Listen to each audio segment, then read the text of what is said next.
জনগণ এখন চায় ডক্টর ইউনূস আপনি একজন প্রবীণ লোক, বিশ্ববিখ্যাত লোক,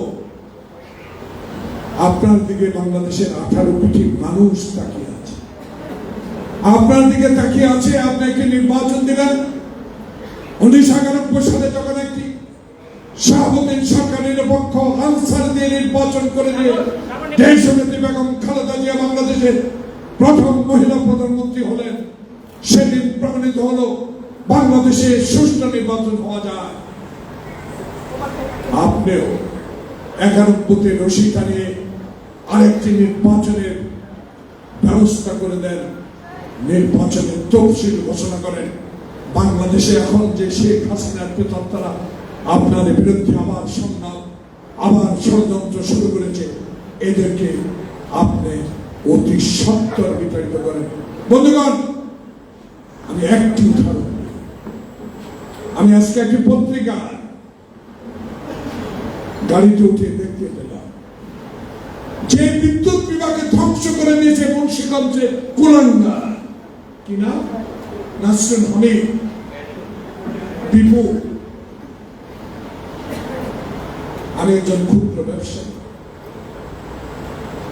আমার ফ্যাক্টরির লাইন কেড়ে দিল বিদ্যুৎ গ্যাস। পত্রিকা যিনি এখন জেলে কিনা আমি জানি না, এখনো ঢুকে নেই, এখনো মারা যাবে না। ডক্টর ইউনূসকে চিনে না, একজন একজন করে আনবে ইনশাআল্লাহ। একজন ওই যে আমি কারাগারে ছিলাম, আমার রুমে ছিল আমার কাগু, অবাধের কাগু, তলে তলে বেড়া আমার কাগু, আমি এক রুমে ছিলাম। আমাদের সালাউদ্দিন আমাদের এখন স্ট্যান্ডে কমিটি মেম্বার, পালু ভাই, আমরা সব একসাথে। তো বললো কি রে, আমার দিন চাচাদের তুলে দিল আঙ্গো বাড়ি আর ওনার বাড়ি কাছাকাছি। পরে যাক আমাদের ডিভাইড করে দিল, একদিন দুজনকে ডাক্তারখানে আনতেছে পিজিতে। আমি জিজ্ঞেস করলাম, কাকু আপনারা এবার মন্ত্রী করতে নাকি? কই তিন কথা করছে, তিন কথা খারাপ মহিলা পৃথিবীতে নেই। আর এই বেটা অবায়দুল কাদের, সরি স্ল্যাং ল্যাঙ্গুয়েজ হচ্ছে না,